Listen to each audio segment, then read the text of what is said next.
Hello and welcome to another episode of let me move my microphone. Dingers and Stingers. That's Matt. I'm Drew. This is the only podcast that kicks Dallas out whenever the Seahawks are in the playoffs. Yeah, none of those Yeah, here. so Seahawks got a big win this weekend. We'll talk about that. But Dallas isn't here to talk about it. He's still on a work trip. He'll be back next episode. We'll see if he's very happy or very sad. It's going to be one or the other. There's not going to be an in between. So We'll see about we that. need to get right into it because there is a lot of football to talk about. It was Yeah. divisional weekend.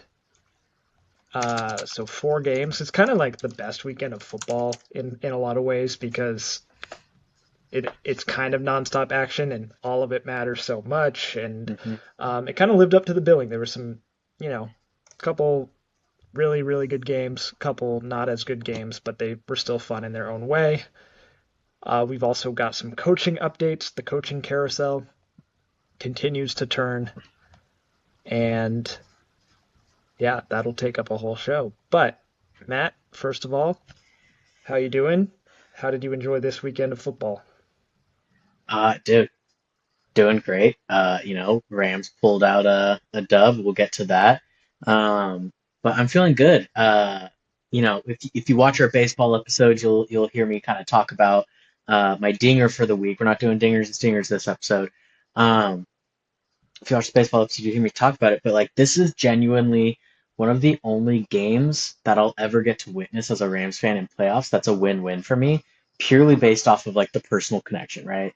So Sam being my cousin, people at work were asking me like, oh, like how are you gonna handle this weekend? And it's like, dude, I'm gonna handle it by just being positive because it's either a lose-lose or it's a win-win, right? The Rams win and the Rams are in the Super Bowl, or Sam wins, and now I have a family member in the Super Bowl. Uh, so I choose to be positive about it. So overall, I'm feeling great. I feel dandy. That's great. How That's a about good you? outlook. I have a feeling I'm doing good too. Well, good-ish. I'll update that in a minute, but I do have a feeling that it's not truly 50-50 for you. I think there is one outcome you There's would a side. prefer to the other. And I won't call you out on which one that is, but I think we can all guess.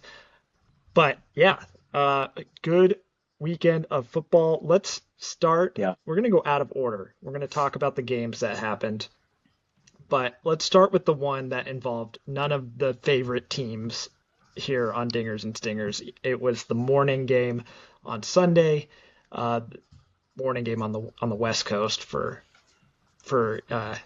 East Coasters afternoon. But Patriots at home against the Texans, that all-world defense.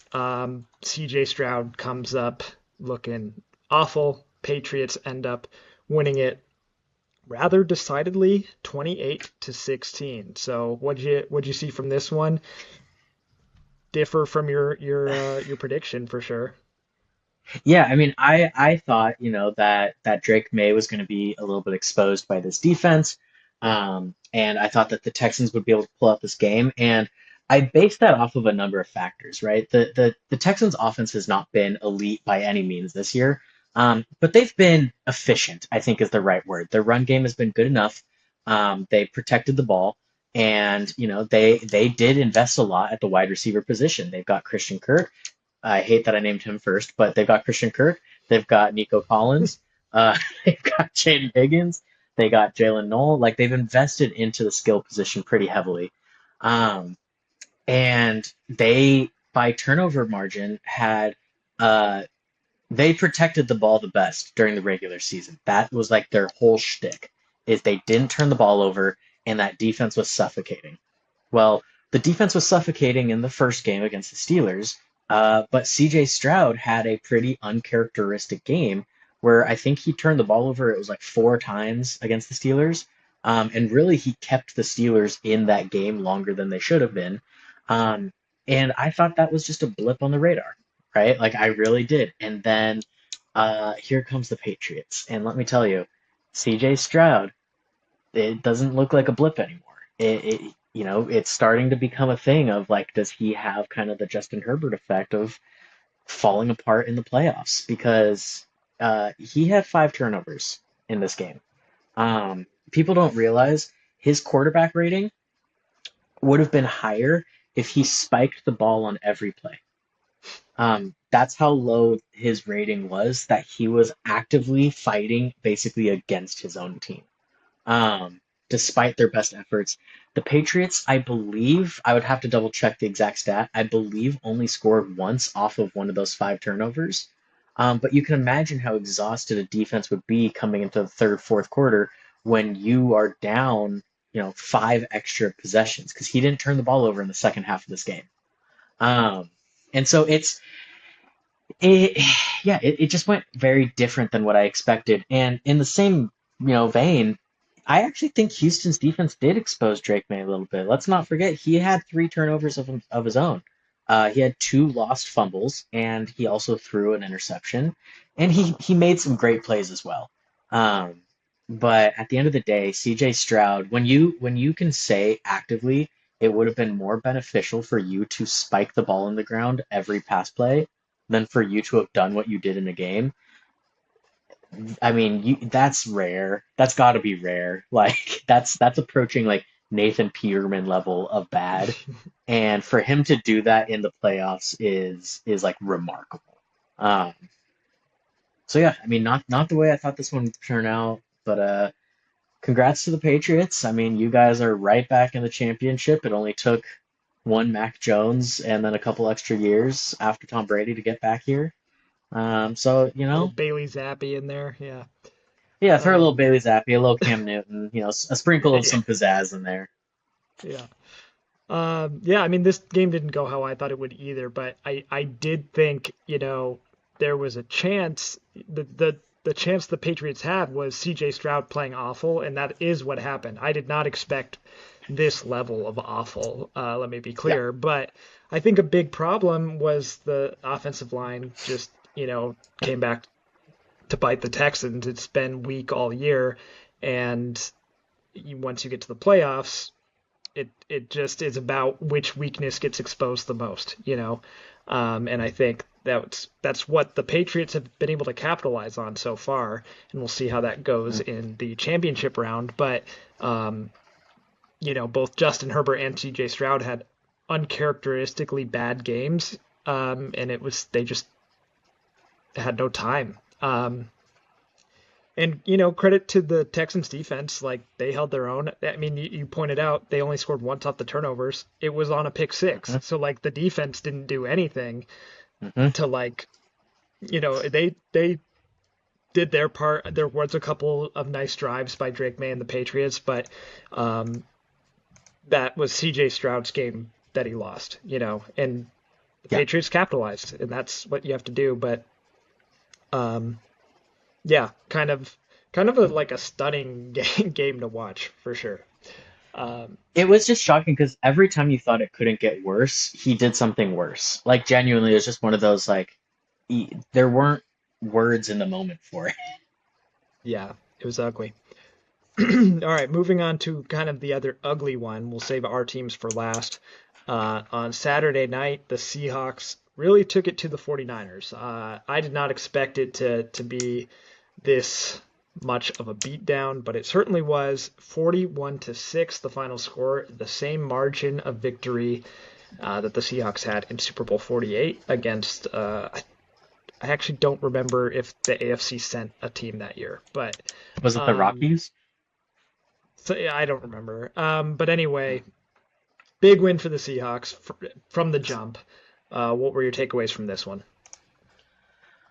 This is what this game was always supposed to look like. I mean, the 49ers are beat to crap right now. They are injured. They got more injured in this game. Fred Warner was not able to make his comeback for the divisional round. So I mean, there's all these things, and credit Kyle Shanahan and credit the 49ers as much as I would hate to. You got to give them credit. Like they put on quite a performance to get to where they did this year, given all their injuries. And I will say, I mean, they had a very weak strength of schedule, being I think they were a third or fourth place schedule. Um, but at the end of the day, like they still won a playoff game. They still did all this. They went undefeated with their backup quarterback. Like they did a lot with not all of their strength. Um, but let me be very clear. The Seahawks held them to 3 points and like less than 100 yards like 2 weeks ago. And the Seahawks were only able to muster up 13 points, which I thought was uncharacteristic. And that to me was just some questionable play calling. This game, they kind of got the offense going and they really leaned into that run game. Surprisingly, in a game where Zach Charbonnet goes down with a torn ACL, they decidedly choose to start running the ball, and lo and behold, Kenneth Walker pops off for a hat trick and like 100 plus something yards. And they really just they leaned onto their strengths and it was too much for the 49ers. I mean, they just cracked at like every phase. Um, and yeah, this was just domination from the get-go. I don't know how much evaluation of the 49ers is really to be done here just with all the injuries because at the end of the day, like, every team deals with injuries, but not every team is missing George Kittle and Nick Bosa and Fred Warner. Like it's a lot of their like star power was missing. So I feel like Mhm. it's not a fair shake for them. But at the end of the day, I think the Seahawks would have won regardless. Like they're just built different this year. That defense is insane.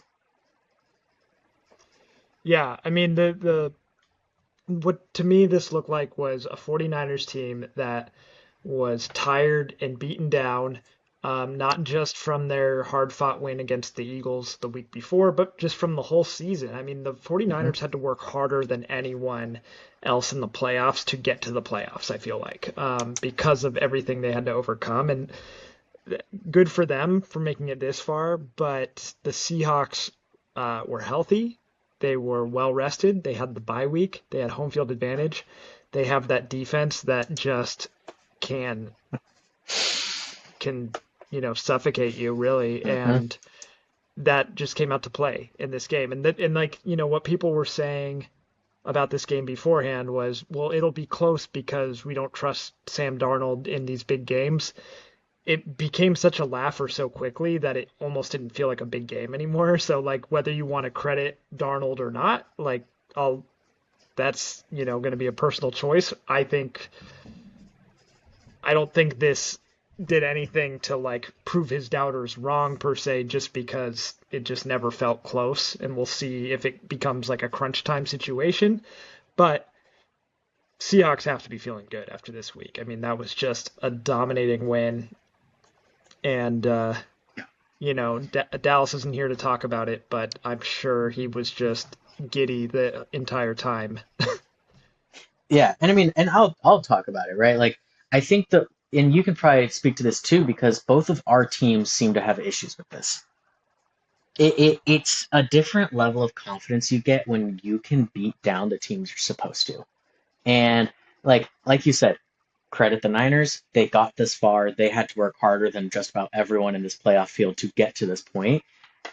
This was a clear mismatch, like a clear mismatch when it comes to talent, when it comes to the season, just like everything about it. Like this game wasn't supposed to be that close, and people were going to say it was because it's a divisional rivalry, and typically people within division play close games. And if you look at the history, though, Mike McDonald kind of destroys Kyle Shanahan teams. Like his defenses know how to shut down Kyle Shanahan. And so I look at this game and I'm like, had this been the Rams versus the 49ers and the roles were reversed, this is probably a really close game. Like there's got to be a level of confidence that like Seahawks fans have right now of like they beat down on the teams they're supposed to. It never feels like they play down to competition, and that's typically in my opinion the sign of like an elite team is you play your game regardless of who you're playing against. And if that results in 30-point wins, great. If that results in a 3-point win, great. But you played your game. And so I think Seahawks fans have a lot to be happy from because at the end of the day, this is a playoff team. Like this was a playoff game, and they came out and beat them 41-6. Like that's domination at the top end, right? And so good for the Hawks, man. Good for Dallas. Wish he was here to celebrate it, but You know, we don't have Yeah, to I mean, linger. yeah, and it's like been a really good playoff so far because of how well fought these games have been, and this one was the first one where just start to finish, absolutely not a close one. Hmm. Um, all right, we'll move on. We'll talk about my team for a moment. The first game of the weekend, I saw it was like the highest rated Saturday NFL game ever or something like that, like in terms of how many people were watching. I don't know. I don't know about all that, but that's cool. They got a good one. It went into overtime. A little bit of back and forth. The Broncos took an early lead going into the half, and then coming right out of halftime, and then Josh Allen kind of did his thing, got the Bills the lead late. Bo Nix went fourth quarter mode again, and the the game went into overtime. There was some controversy, if you believe in such things. Uh, I tend to not, but in the end, the Broncos win 33 to 30. So, forgetting about And like, what might have been announced after the game, what did you think about this one? um, I think that this stuff was overblown. Obviously, it's okay. I'll say this because we're not affiliated with the NFL, so we're allowed to say what we want. Referees need to be held accountable, and they really do. There needs to be something done with how referees are able to skew and control games, and especially if like it's inconsistent with how they've been calling it all game. And for like these big moments, Puka was the one who tweeted like, seems like refs just want to get their like TV time basically, like they just want to get their moment in the spotlight.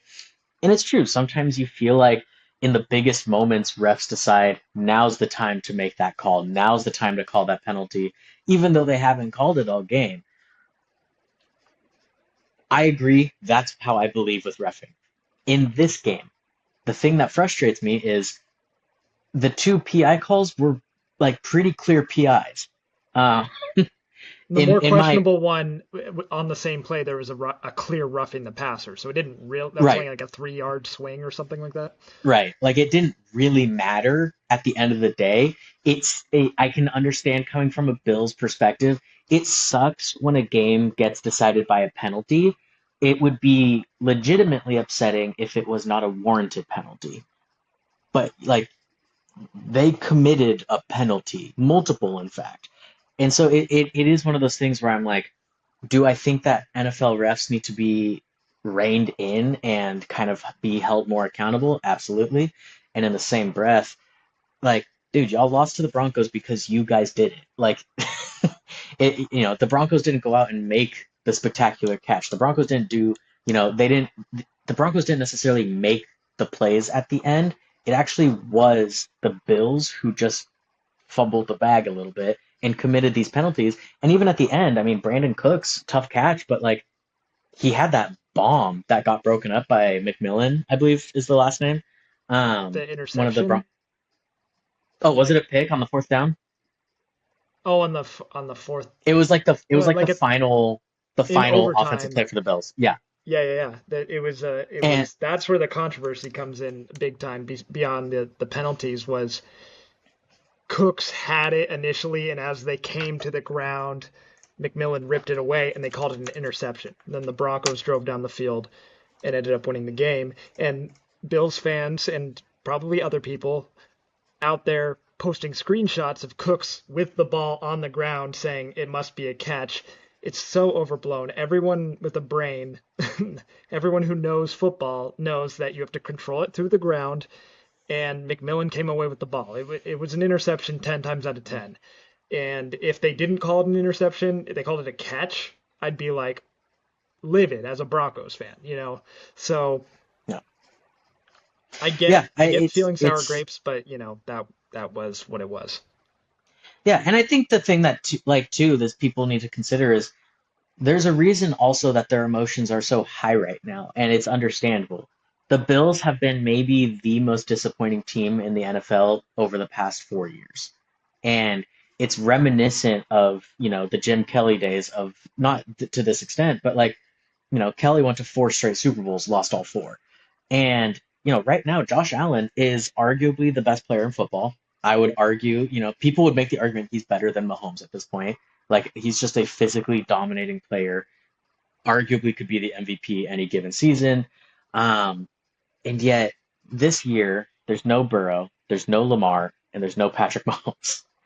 Like his big three, the big scaries, are all out of playoffs. It's all brand new guys. It's all these young guys, right? CJ Stroud is in what, year three, year two?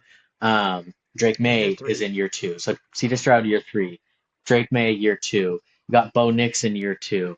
You had Justin Herbert already eliminated, but he's on the younger side. Trevor Lawrence, this was only his second time in the playoffs. Yeah, like there's all these guys where it's like they really have no like playoff or postseason credibility yet, and they're all kind of new players in the scene.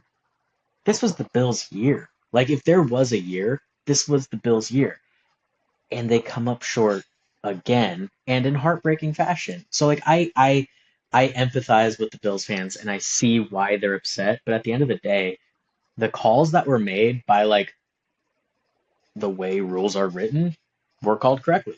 Like Well, it's unfortunate. Like you take the and emotions out of it, and they were the correct calls. yeah, and let's give some credit to the Broncos. I mean, like I saw, even Yeah, though being the home team and being the number one seed, I didn't see many people giving the Broncos a really good chance in this game. And the Broncos came out and showed that they are capable of beating this team, whether or not you think it went down exactly correctly.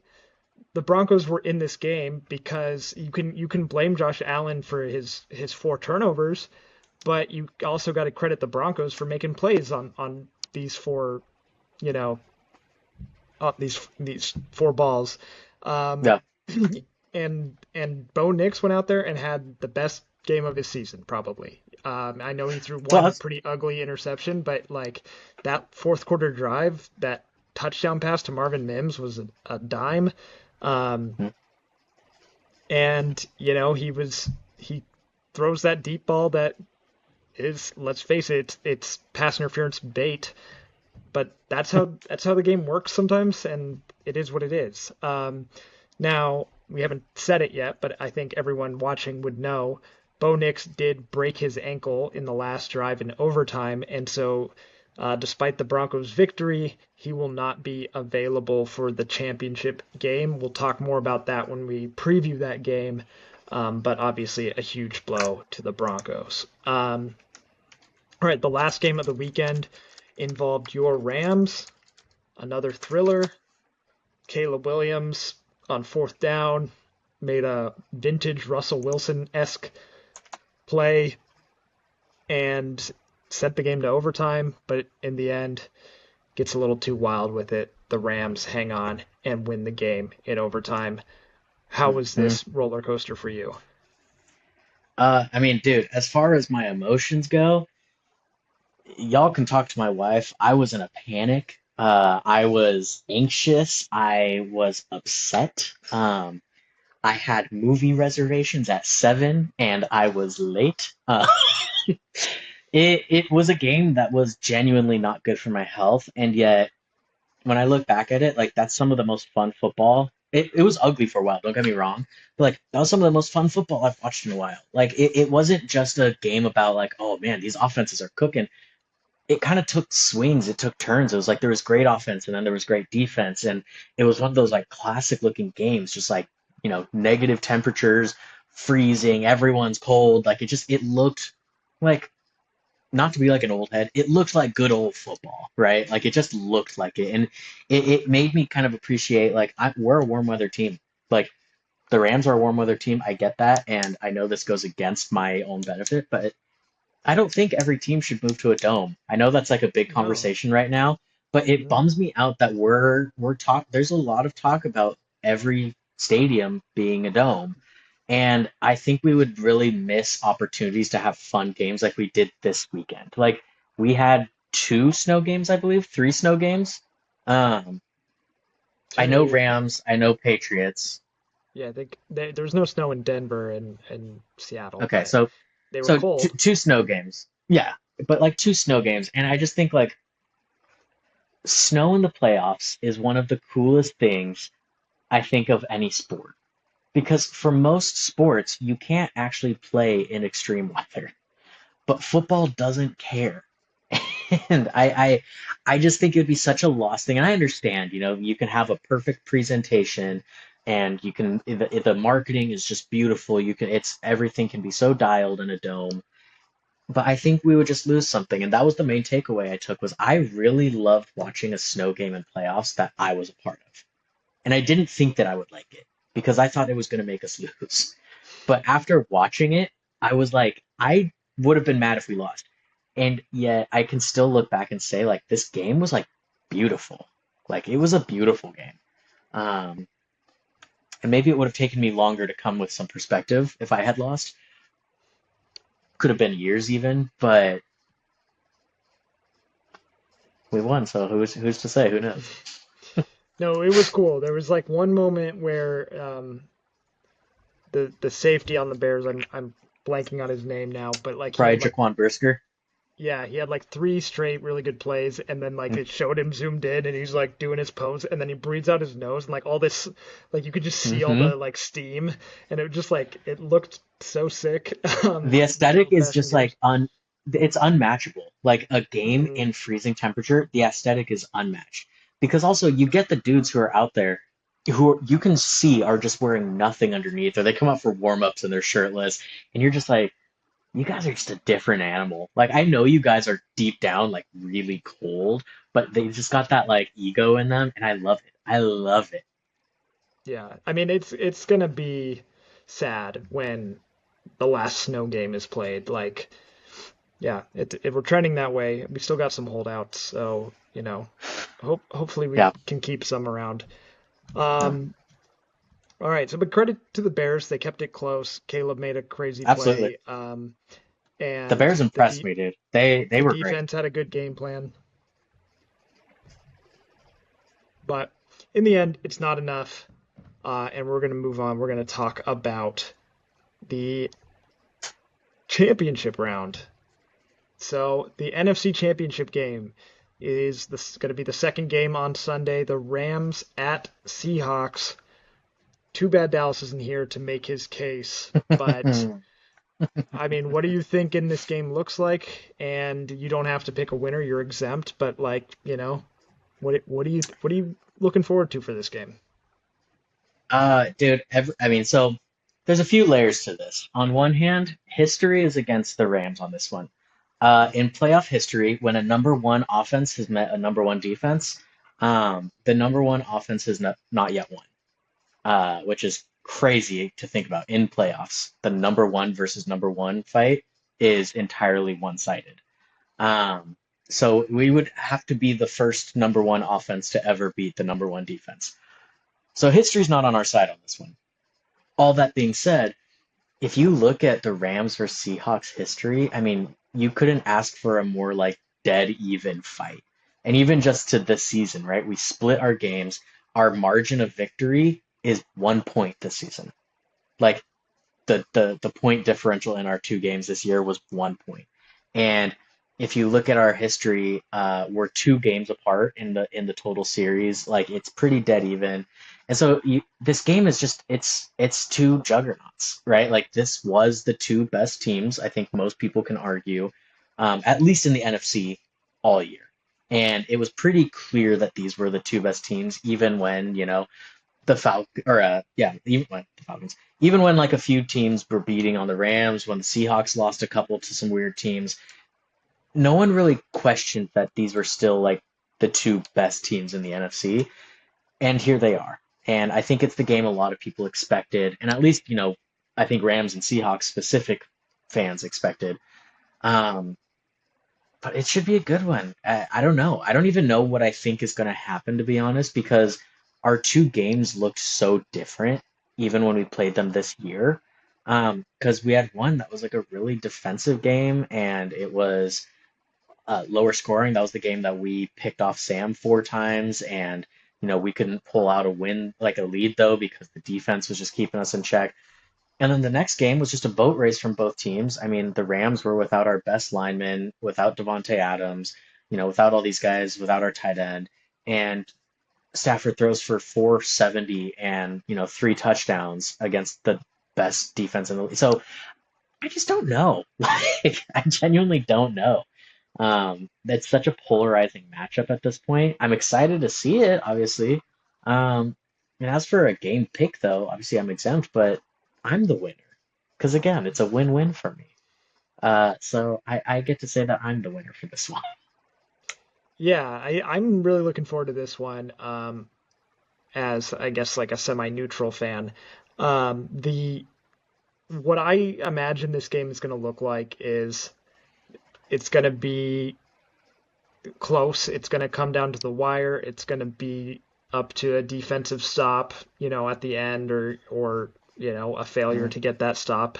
Um, and it just kind of, well, I think we'll see what happens. I think the the Rams, they can kind of get in their own way sometimes, playing close games against the Panthers and the Bears. Not that they're not like good teams, but like you would think the Rams are better teams than those. And the Just like we Seahawks, talked with the Seahawks, right? right? The We Seahawks play are down. right. The Seahawks are definitely better than the Bears and definitely better than the Panthers. And so, on one hand, you might think, well, the Rams don't have a chance. But the Rams are clearly the Seahawks' kryptonite. Even if the Seahawks can beat them, the Seahawks do not play their best games against the Rams. I think they're in their heads a little bit, or Sean McVay is just, kind of the mastermind over there. And so, I mean, it took like a wacky set of circumstances for the Seahawks to beat the Rams in week 15 or whatever that was. Um, Hmm. but it also took like Sam Darnold throwing 4 picks in the first one for the Seahawks not to win that matchup. So it really is going to be um, up in the air. I think just looking at last week's scores is not going to really teach you anything, because I think the Rams defense has a good game plan against Seattle always, and I think the Seahawks defense is just so good. I'm looking forward to the chess match that happens, and Stafford is going to be kind of my X factor because he had he had a good first drive and he had a good last drive in that Bears game, but like they only scored 20 points total, Hmm. and um, he missed some throws that he doesn't usually miss. And I know it was cold and snowing and all that, but like Seattle's outdoors too. It's in the elements. I don't think it's going to be like perfect weather or anything. So, um, Seattle might feel like a tropical storm compared to being in sure, Chicago. I mean, right. we were below zero, and now we're going to go play in like 40 and humid. Yeah. So, I don't expect that same kind of thing, but also the Seahawks defense is better than the Bears. So, Yeah, yeah. it's gonna be a crazy one. I'm excited to see how the quarterbacks fare in this one. They're two like totally different ends of the spectrum in terms of like what a modern NFL quarterback like background is, and and yet here they are meeting in the NFC Championship game. And I think it is true. Like I think you know you two can't always look at it objectively, but I think other fans would agree with you on this point that these are the two best teams in the NFC, and it should be who is matched up with the chance to go to the Super Bowl. Yeah. And in the AFC, I kind of think it's kind of an interesting matchup in the sense that um, like it was objectively the two best teams in terms of record, but I don't think very many people believed that these were the two best teams in the AFC. Yet here we are. One of them is going to be going to the Super Bowl. So what are your quick thoughts on this Patriots Broncos game? Yeah, I mean, I once again, I think this is gonna be closer than people expect. It's another situation. People are gonna write off the Broncos because, starting quarterback goes down, and all of a sudden a guy who hasn't played, meaningful snaps in like 2 years is gonna be playing. And there's a lot of reasons why, then they're legitimate reasons why people would say, Drake May's been arguably an MVP this year. We'll see who ends up winning, but he's He's a arguably been the finalist. MVP. Yeah. And so like, there's a lot of reasons to believe that the Patriots are just going to take this. And they have the pedigree under Vrabel, and it makes a lot of sense. And at the same time, I just you have this feeling about this game. I don't know if you do, but I do that it's just going to be a good game. Like, I think it's going to be a lot closer than people realize. I think that the Broncos defense has been the strength of this team the whole season. People are acting like Bo Nix was the reason they got here. He's been good, don't get me wrong. Their strength, they're built on their defense. Like, that is the Broncos' strength is they have one of the best secondaries in football. They have one of the best pass rushes in football. Those two things can stop a lot of teams. And so it's like, are the Broncos going to get beat by Ramondre Stevenson and Travion Henderson? Maybe, who knows?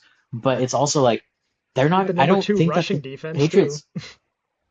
Yeah, I mean, and they're a great defense rushing too. But it's just I don't think that the Patriots are going to just like go out there and roll the Broncos. I really don't. And say what you want. Stidham's been under Peyton for years now. And if there's one thing you want in playoffs, it's you want a guy with familiarity and you want a guy with experience. And he may not have the most in-game snaps, but at the same time, he's been in the Sean Payton system for years and years and years. We may be shocked. We may be surprised that he comes out and he may be a little more aggressive because you have to think about it from the Patriots side too. How are they game planning for this? Are they going to game plan thinking, oh, the Broncos are going to run the ball 40 times because backup quarterback, they can't just sling it. Who says he's not going to just come out and sling it? He's got some good receivers out there. I mean, you're throwing to Cortland Sutton. You got the deep ball with Marvin Mims. Like, you've got some dudes you can throw to. Um, and you've got a good offensive line. Like, there's reasons to believe, I think, that this game is going to be a good game. X factor at the end of the day, it's a cop out, but I think it is Jarrett Stidham, right? Like, is he going to come out and be given the backup quarterback game script where everything is kept really close to the vest? Or is Sean Payton going to kind of just throw caution to the wind and say, hey, man, let's run it. Let's run the offense here. And let's throw it and let's run it around. Because if they do that, I actually think that they could find some success against this team. Um, if you kind of mentioned it earlier, but this Patriots defense has not really faced an elite offensive line in this playoffs, and really this season. Um, they have not faced an elite offensive line. The Broncos, if I'm not mistaken, have three All Pros on that offensive line this year. Uh, It's two or two three, two first team All Pros, and maybe a then maybe a second they team, might have a second team. I'm not sure, but I know they have two first but team All Pros. yeah. So either way, I mean, this is absolutely far and away the best offensive line they'll have played in this postseason. And that pass rush for the Patriots is really what has caused Herbert and CJ Stroud to like collapse in these games. I don't think that's going to be the case here. Like, I don't think all of a sudden Garrett Bowles forgets how to block. I don't think Quinn Miners forgets how to play ball. Like, these are big, mean dudes. They've got a good offensive line in Denver. And so, you can speak more on this, but I think the X factor is going to be this Jarrett Stidham and this offensive line, and the fact that I think they're going to be able to run their normal offense still. Because I think what people also might not realize, I don't know that Bo Nix is unleashing the playbook in any way. I think he plays the playbook that Sean Payton has given him, but I don't think he's like increasing the playbook tenfold. Like, Josh Allen, Patrick Mahomes, some of these top guys, Lamar, they almost create more playbook just by being on the field. I think Bo Nix just ran the playbook that was given to him really well. And who's to say Jarrett Stidham couldn't? I don't know. Yeah, I mean, I want to start my whole statement by saying I'm not very confident just because it's not our starting quarterback. And it's a guy who Yeah. hasn't started all year and he hasn't started in a couple years and all that. It almost goes without saying, like the Patriots have the advantage here. I mean, they're like 5.5 favorites on the road because it's our backup quarterback. So I will preface with, I know all that, but I'm gonna go through my laundry list of the bright side things I've been telling myself all week because truly it was devastating to hear. You win an epic playoff game. I posted on a short on our YouTube, and you can find that on Hmm. Instagram and TikTok as well. shout out. But my immediate reaction was just like, well, it's over. I'm gutted. That Bo Nix just had a great game against the Bills. We were able to withstand the Josh Allen experience, and now whoever we matched up against at the time we didn't know, I felt good. And then Bo Nix being out obviously is a huge blow to that. So then, ever since then, I've been just kind of thinking through these things, and so I'm going to start with like historical evidence, other backup quarterbacks. So obviously we have Nick Foles, who won a Super Bowl with the Eagles after Carson Wentz during what could have been an MVP season went down late. But he started the last couple games of the regular season as well, and then all through the playoffs, and ended up winning the Super Bowl. Um, Going back further, this is before our time, but Jeff Hostetler won the Super Bowl with the Giants as a backup in 1990. And what those what the Giants one specifically has in common, I think, is that they just went on the back of their defense. I think the NFC Championship game that year was like final score was like 15-13 or something like that. And then the Super Bowl was 20-19. It was famously a missed field goal at the end by the Bills. But like that's the script, right? If Jarrett Stidham is going to win this game, I think it's because the Broncos defense is going to play out of its mind, like it's capable of doing. They don't always do it, but like they have the explosiveness, they have the playmakers to be a top defense. So that's going to be something to look for. And then I'm just like, thinking about Sean Payton, his days with the Saints, Teddy Bridgewater coming in as a backup, going like 6-1 or something like that. Jameis Hmm. Winston having success there. Like Sean Payton is kind of the quarterback whisperer, right? That's kind of his Yeah. reputation. Bo Nix, I don't know how good Bo Nix would be if he was drafted by the Vikings, like instead of JJ McCarthy, or the Falcons instead of Michael Penix. Like I don't know what we would think about Bo Nix, but we kind of think Bo Nix is a good quarterback because of how many wins he's gotten. And I think if you really watch these games, and I think a lot of the analysts that do see this, Bo Nix is not the reason the Broncos have been good the last 2 years. Sure, he elevates them in like fourth quarter situations. He's definitely has that clutch gene. He has the mobility that I don't think Jared Stidham quite has. But like we like all season, it's been like the Broncos winning in spite of Bo Nix, and now here we are. They're definitely ruined because Bo Nix can't play. I think that's kind of a silly argument, and I think like look at like what Malik Willis did this year when Yeah. Jordan Love got hurt in that game, and he just had to step in after a couple years under Matt LaFleur, and like he stepped in no problem and was finding open guys all over the field. Like I don't think Jarrett Stidham's going to be up there to be a scarecrow who just hands the ball off. Like I think they're gonna let him play. I think they know if they're gonna win this game, regardless of who the quarterback is, they're gonna have to throw the ball. They're gonna have to make some big plays, and I think they're gonna trust him to make them. I mean, he's an NFL quarterback at the end of the day. It's not like he's, you know, like I would feel better about him than the Colts would have ever felt with Philip Rivers, and yet Yeah.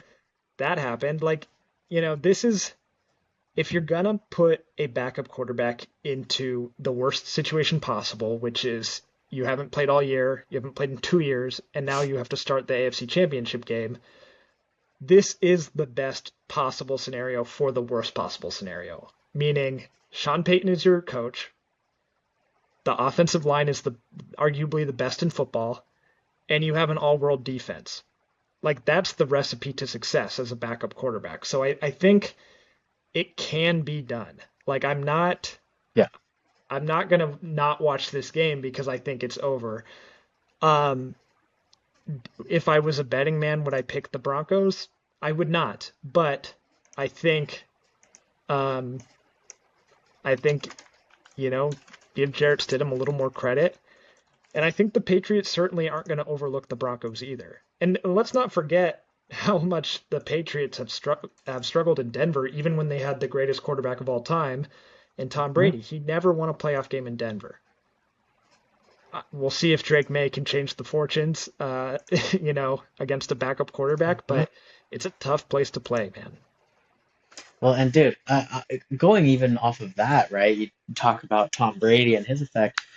We can also talk about a different, Broncos legend who this is obviously a different scenario because at one point he was still like an elite guy, but people forget it. Peyton Manning was not the starter coming into playoffs for his last season and Super Bowl run. And Hmm. he wasn't particularly impressive in the playoffs either. Like He he was a was carried. liability. Yeah, in fact, yeah, he had a 1-to-2 touchdown interception ratio, and he was carried off of the back of an elite pass rush and some great secondary.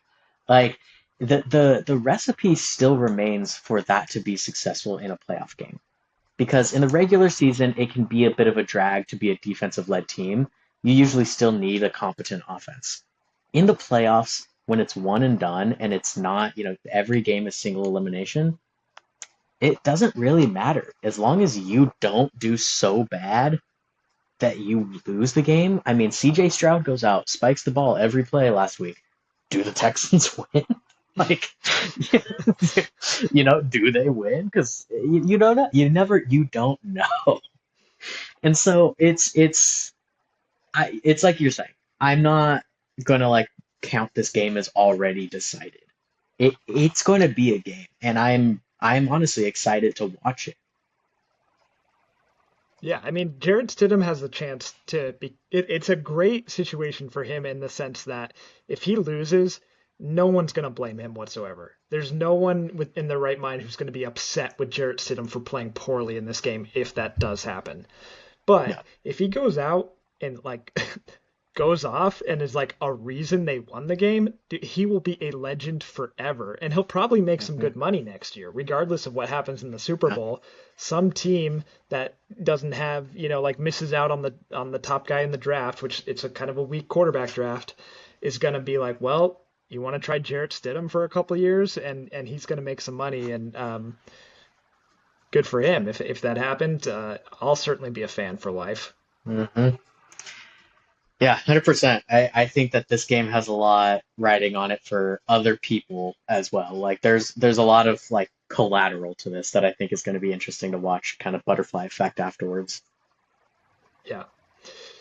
Um, So that's the championship matchups. We're exempt from Hey, picking hey, winners. the But pod is I'll 3 for 3, baby. We're all yeah, in.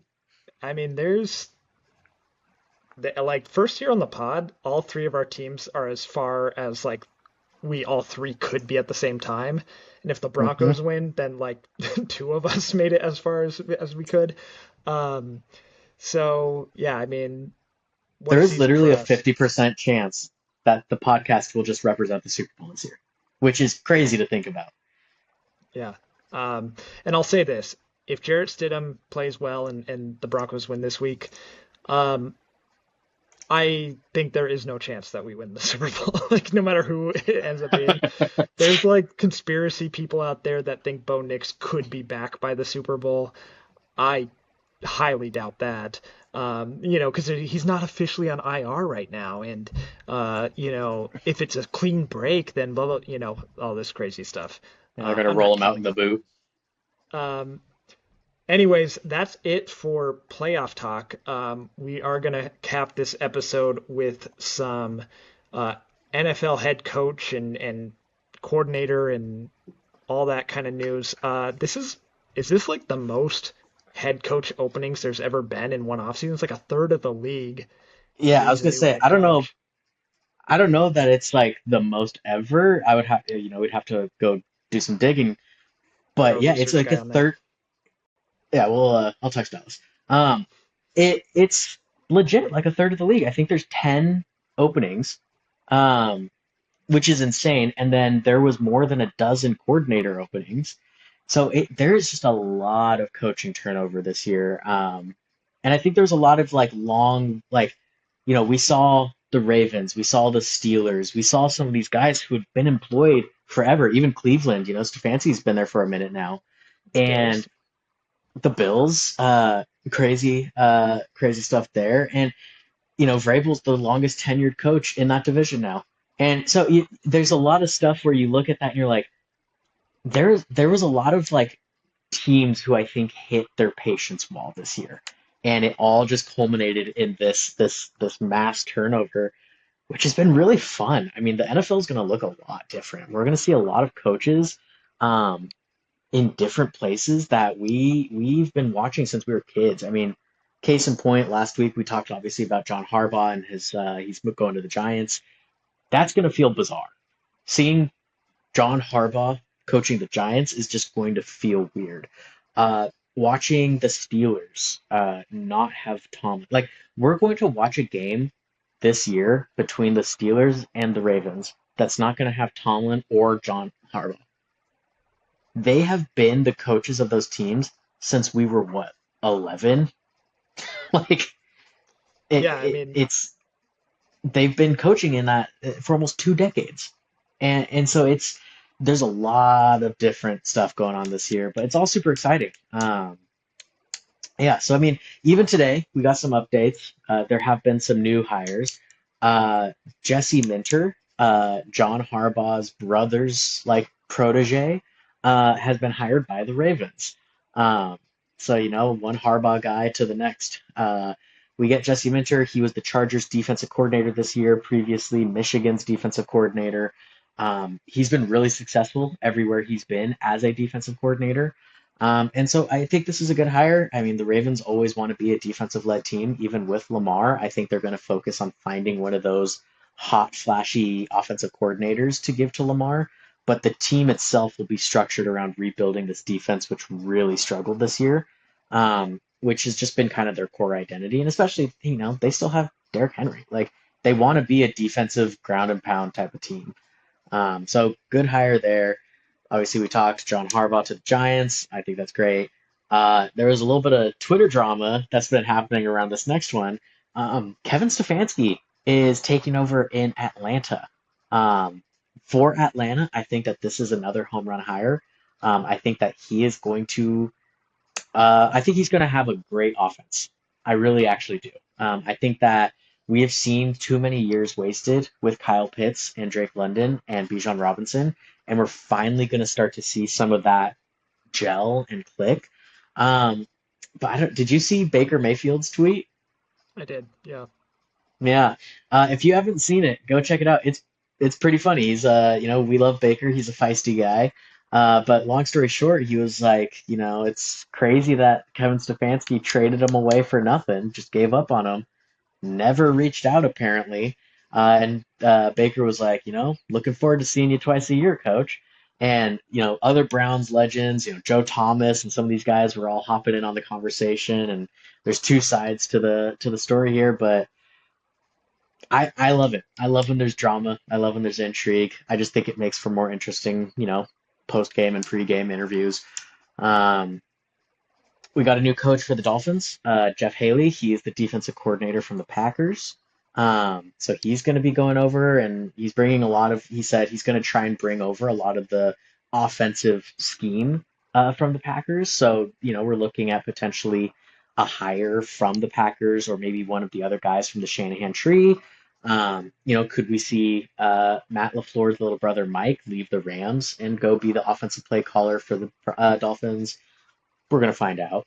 And then the last official head coaching hire so far has been the Titans with Robert Saleh getting his next shot at a head coaching job.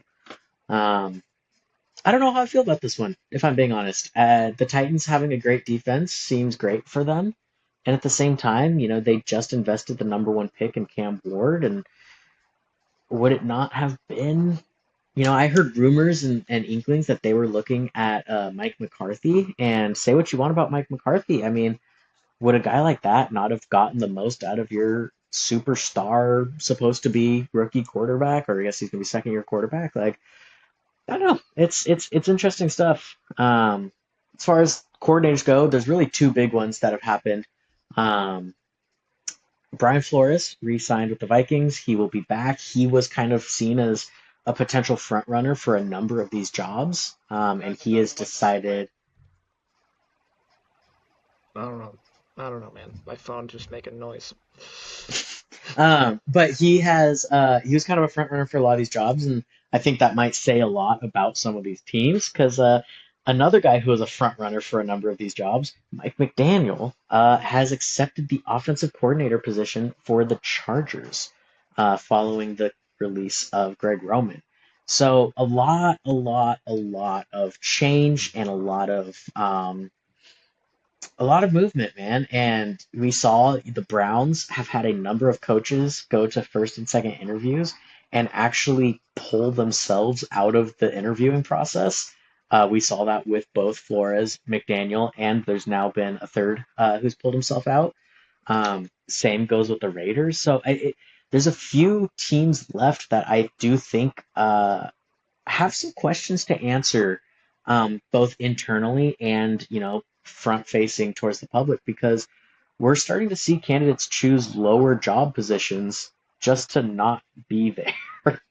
And I feel like that's not usually common, and especially when there's this many openings, I feel like guys are kind of usually chomping at the bit to try and get their job. So I'm curious to see what you have to say. There's one, two, three, four, five. There's five teams left that need a head Mhm. coach. I want to know what you think is the best job here, and I want to know what you think is the worst job here. Because I look at these teams, each of them has almost a case for both, almost all of them have a Yeah. case for both. Well, I think it kind of depends on what you think is best. Is it best like for the most immediate success, or is it the best for job security? If you're thinking about I want to just be the head coach for the longest possible time, then the Steelers job has to be the most appealing because they keep their coaches around. They give them a long leash. I mean, I imagine if you were terrible for the first few seasons, you would not be around much. But as long as you keep them in the hunt, you should have job security. Fourth But I coach do since think 1969. I do think that the Bills is like gotta be the most desirable of the ones that are left. Um, Clearly, it's a team that is good. They just keep hitting that wall in the playoffs, and whatever that reason might be, you have to be the one to fix it. That's kind of what you're signing up for, but I think that's a challenge that a lot of head coaches would want. And in a on a team that's already good, a team that already has their quarterback figured out, and it's a better quarterback situation than like at least 30 of the teams, I would say.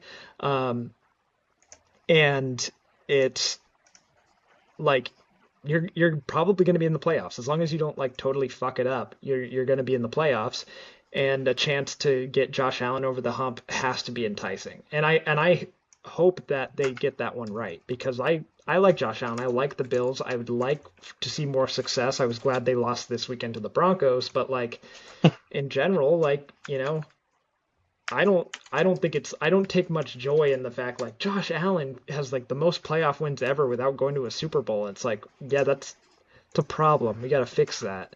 Yeah. Um, so I hope that they get someone exciting, and I think it's kind of interesting. That's obviously the last job to become open because they waited until after the divisional round loss to fire Sean McDermott. It makes me wonder if these guys who signed up early with, whether it's John Harbaugh with the Giants or Kevin Stefanski with the Falcons, if they were like, oh, if I would have known the Buffalo job would have been open, like maybe I would have held out for that. But anyways, I do think the worst job has to be the Browns. They are just so horribly run and like have been for years. The quarterback situation is a mess right now. You got Miles Garrett. That's great. He's probably going to get DPOY this year, but um, in general, there's not a lot to like about that Browns job, and you just have to look at the track record there to know that it's kind of not a place where coaches go to thrive. Um, Raiders, I would feel similarly about, but they have the number one pick. So, if that's going to be Fernando Mendoza, sure, whatever. Maybe you think you have your quarterback or the future. You can try to build around that with Ashton Genty. Um, Rapid fire thoughts on the jobs that were already filled. I think it is interesting that the Ravens went with a defensive guy. It makes me wonder. because I did think maybe they'd go, let's try to get Lamar to be like next level superstar with like an offensive minded guy. Um, but in the end, their identity has always been defense, and it makes me wonder if they also would kind of wish, like, oh man, I wish maybe we got rid of John Harbaugh a couple years ago, and we could have had Mike McDonald just succeed him, like, Yeah. because he was the defensive coordinator over there, and now Uh-huh. he's thriving in Seattle. I think John Harbaugh to the Giants, fine, sure. We need stability. I think we talked about that last week. Hmm. Falcons, Kevin Stefanski, I agree that this will be a better situation for him. They've got Matt Ryan running the show over there now, so maybe a little more competence. I don't know, but you got to figure out the quarterback. That's going to be a problem. Um, Dolphins, no thoughts. I don't know. Their situation's kind of messy right now. I don't know much about this Jeff Haley guy, but sure. And then for Robert Saleh, I think, like, he wasn't successful with the Jets, but who is? He's obviously a really good defensive coordinator. I worry that the Titans situation is not that different than the Jets. They're not the best run organization. They don't have a long track record of success. Cam Ward being there is interesting, but we haven't seen the full number one pick version of that guy fully unleashed. So we'll see. Obviously, that's how this all works. It's hard to judge before any games are actually played, but it has been quite an interesting carousel this offseason. Hmm. I'm curious to hear your thoughts. I don't, have you seen the drama that's coming out from the Bills right now With Keon Coleman and like and the who owner? who was responsible for drafting him, basically. Yeah, Yeah, there's part of me that wonders, like, because I think everyone, if you just glance at this list, the obvious answer for the best scenario has got to be the Bills, right? Like, you got Josh Allen, you have a culture of winning currently in place. Like, there is a lot to love about the job, but all of a sudden, you have an owner being really, really like out with his opinions. And typically that's never a good sign long term for a team. I.e., you look at Jerry Jones, i.e., you look at Taper from Carolina, and it's these guys who they just feel like they've got something to say, even though they know nothing about football. And it's like he's trying to like make this like weird claim that like the coaches were the ones that wanted, Keon Coleman, but there's literally proof from Hard Knocks and from like documentary footage of Brandon Beane like bragging to people that he got Keon Coleman. And so there's just all this like drama. And I do wonder, like, does a coach want to go to a place where the coach who brought them to the playoffs is caked on getting his kind way of out the dragged door. through the mud? Yeah, Yeah, like it's really burning a bridge with a guy who saved the franchise from like decades of destitution. Like they were yeah. the joke, one of the jokes of the NFL for a long time. And people forget, Sean McDermott did not just write Josh Allen's coattails. He got them to playoffs with Tyrod Taylor, drafted Josh Allen, who had one of the worst rookie seasons we've ever seen, and then obviously was able to develop and stuff. But like Sean McDermott had these guys going before Josh Allen got here.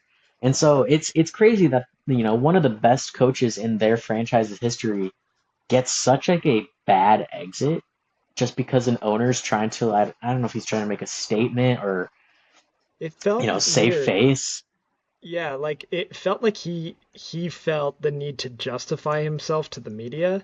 And I think like most of us kind of understood, like even if it wasn't Sean McDermott's fault, it might have been time for a change, and that's fair. Like I think that's totally fair. I don't know about keeping the GM, and didn't they like promote him also? I They don't. not only kept him, they re-signed him and promoted him to now be in charge of all football operations. Yeah, so I don't know. I mean, obviously, I don't know the ins and outs of who's responsible for what over there, but um, it felt like to me like it made sense for Sean McDermott to go. It felt like they just had a wall they couldn't get past, and you'd rather try to figure out the head coach than try to figure out the quarterback and that battle. So it just felt totally unnecessary to come out with these other statements and stuff. And Hmm. I don't know. It is weird. I do think, especially like an offensive minded head coach, is going to be still intrigued enough to sign up for being Josh Allen's coach, and Yeah. who knows? I mean, the current front runner on the rumor mill is bringing Brian Dable back. So we'll see if he wants to. But for now, I mean, yeah, it's an interesting list of openings that are left. I'm curious to see how these go. Yep. And I'm sure we'll find out more in the coming weeks. Um, we will also know by next week's episode who will be playing in the Super Bowl, and Dallas will be back, so that'll be nice. But thanks for watching. That's it for our football episode this week. Make sure you tune in for our baseball episode as well. We're doing 2 episodes a week, one of each sport.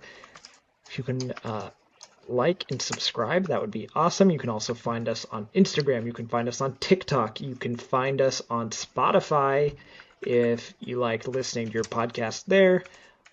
Thank you so much. We'll see you next week. Bye bye.